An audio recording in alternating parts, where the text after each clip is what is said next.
Halo, saya Besa Putra, balik lagi di konten movie storyline.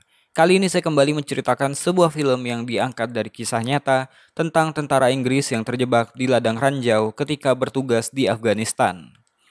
Film ini judulnya Kajaki yang dirilis di tahun 2014. Semoga alur cerita film kali ini bisa menghibur kalian semua dan langsung aja kita masuk ke alur ceritanya.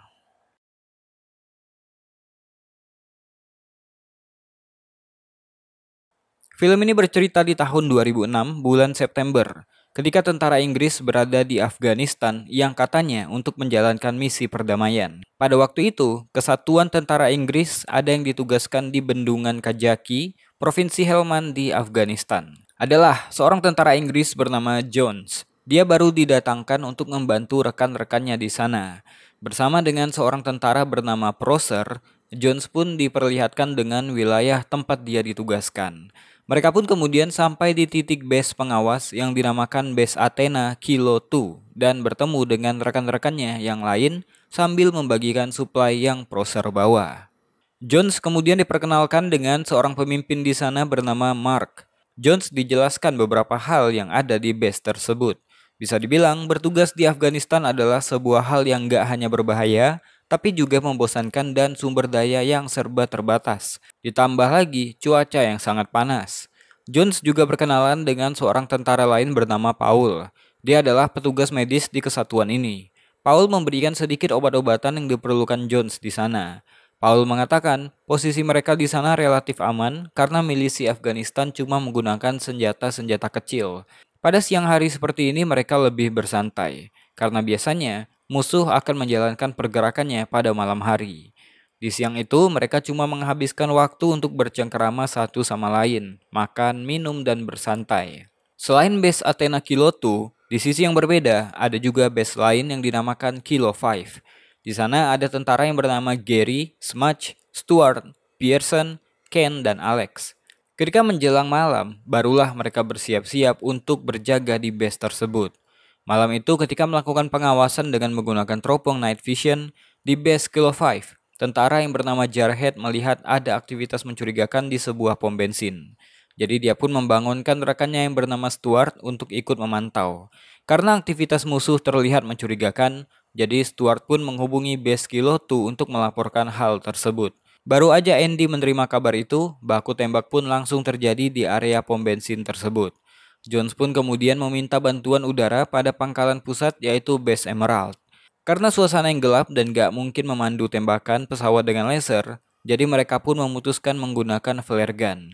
Dalam waktu 9 detik, pilot pesawat pun datang memberikan serangan udara.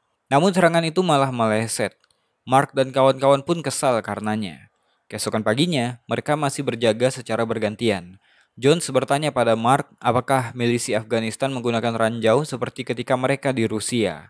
Mark mengatakan bahwa milisi Afghanistan hampir nggak pernah pakai ranjau, hanya senjata-senjata kecil dan mortir. Sementara itu, Pearson dan Stuart juga bertugas mengamati sekitar. Stuart adalah seorang sniper. Di siang itu mereka nggak menemukan adanya kegiatan yang mencurigakan dari kejauhan. Stuart pun menyarankan untuk maju agak ke depan demi mendapatkan informasi. Jika memang ada aktivitas berbahaya, mereka bisa menembak dari sana. Untuk itulah, mereka pun harus mencari informasi tambahan di titik lain. Sepat yang bertindak sebagai ketua di sana pun menyetujui hal itu. 3 orang tentara pun ditugaskan untuk turun bukit. Mereka adalah Stuart, Jarhead, dan Gary. Perjalanan ke bawah bukit dipimpin oleh Stuart. Jarhead sebagai tim medis, dan Gary membawa amunisi.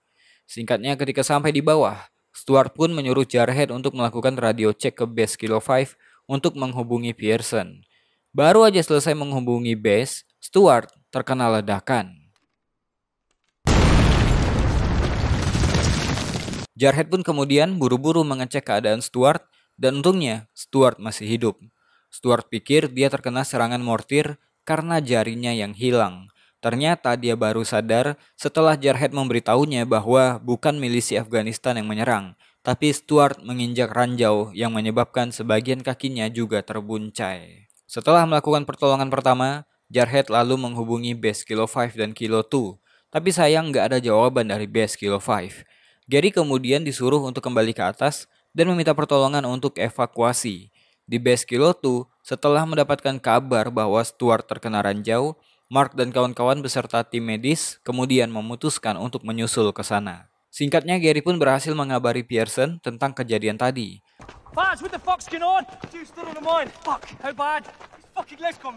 Singkatnya, Pearson dan Smudge dari Kilo 5 dan Jay yang menyusul dari Kilo 2 datang duluan ke lokasi. Mereka pun harus berhati-hati dalam melangkah, takutnya masih ada ranjau di sana. Jay kemudian memasangkan turniket untuk menghentikan pendarahan dan juga memberikan morfin untuk mengurangi rasa sakitnya.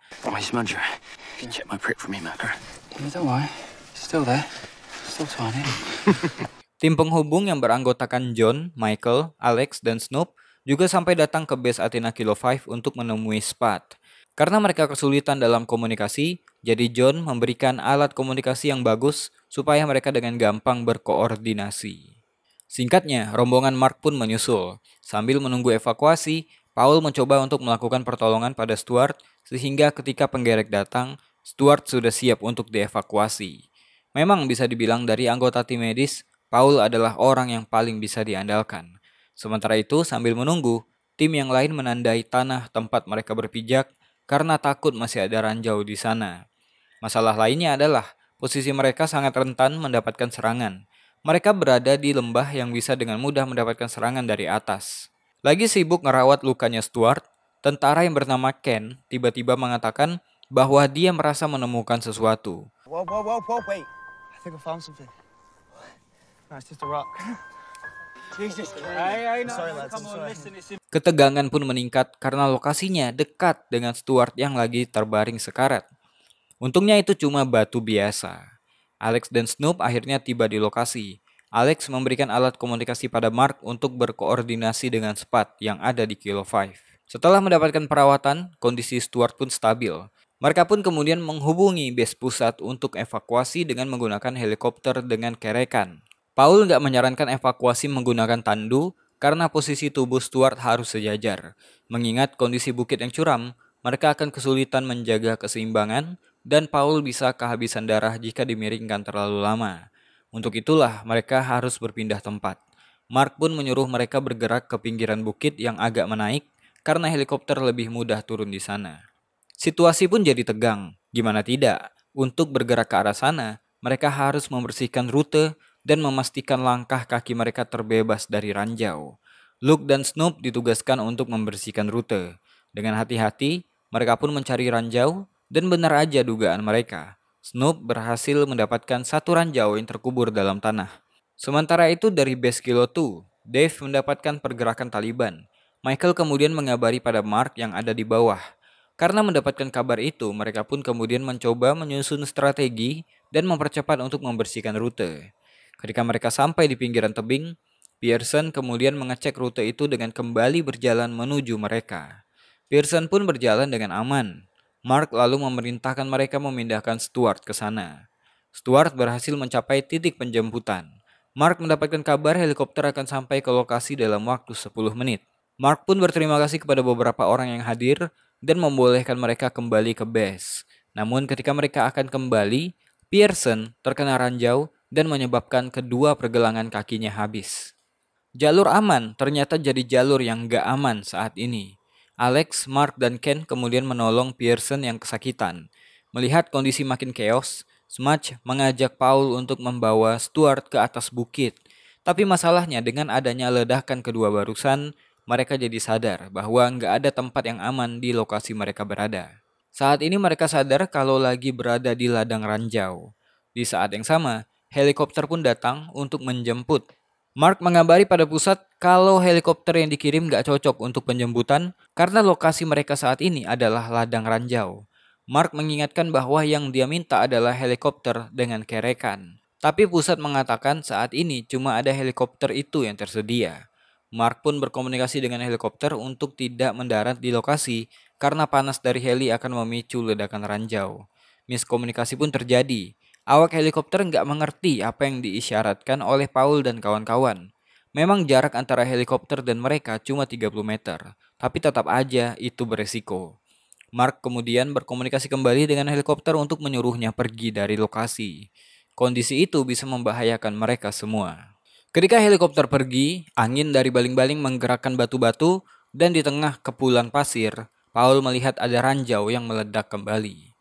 Ternyata ranjau itu mengenai Mark dan kawan-kawan. Jarhead pun melaporkan situasi. Mark terkena di dadanya dengan parah.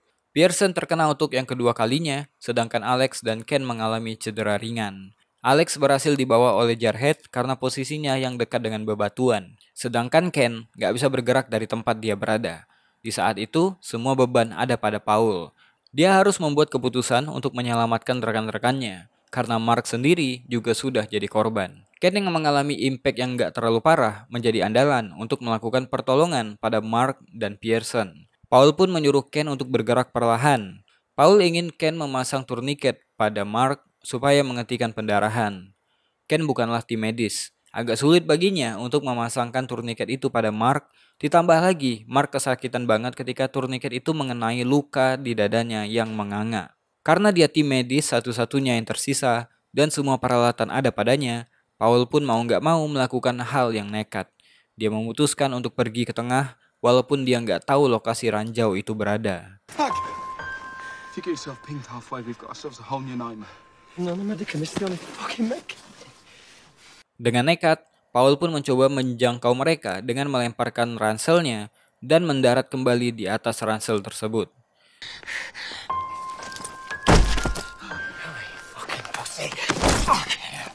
Situasi kembali menegang. Yang dilakukan Paul memang membahayakan mereka semua.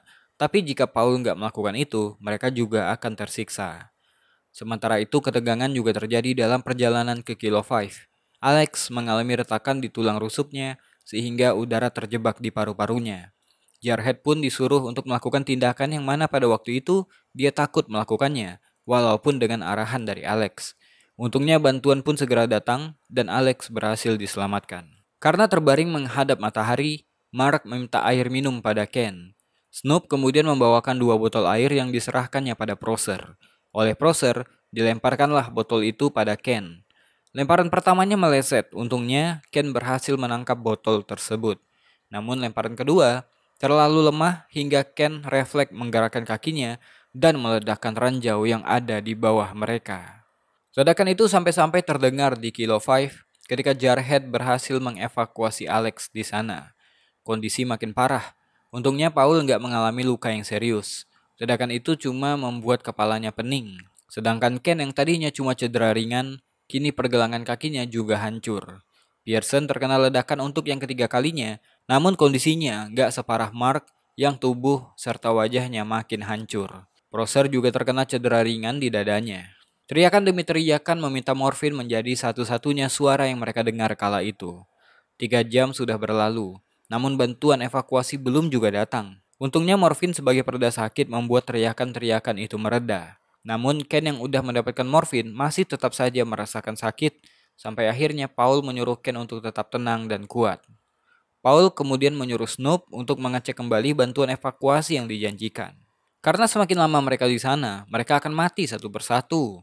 Untuk menguatkan satu sama lain, mereka pun mencoba bercanda dan menghibur, bahkan membuat jokes-jokes lucu supaya keadaan tidak makin tegang dan juga mencegah para korban tertidur. Evakuasi pun dijanjikan akan datang dalam 10 menit lagi. Namun 10 menit ditunggu, bantuan juga belum datang. Efek morfin sudah mulai hilang dan Paul udah kehabisan persediaan morfin. Gak ada yang bisa dia lakukan selain menyemangati kawan-kawannya untuk tetap kuat. Mark yang bisa dibilang kondisinya paling parah saat ini juga menyemangati rekan-rekannya tanpa mengeluh sedikit pun tentang rasa sakit yang luar biasa dia rasakan.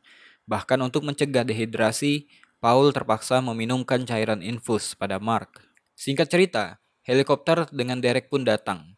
Lagi-lagi awak helikopter nggak menghiraukan peringatan dari para tentara di bawahnya bahwa di situ adalah ladang ranjau.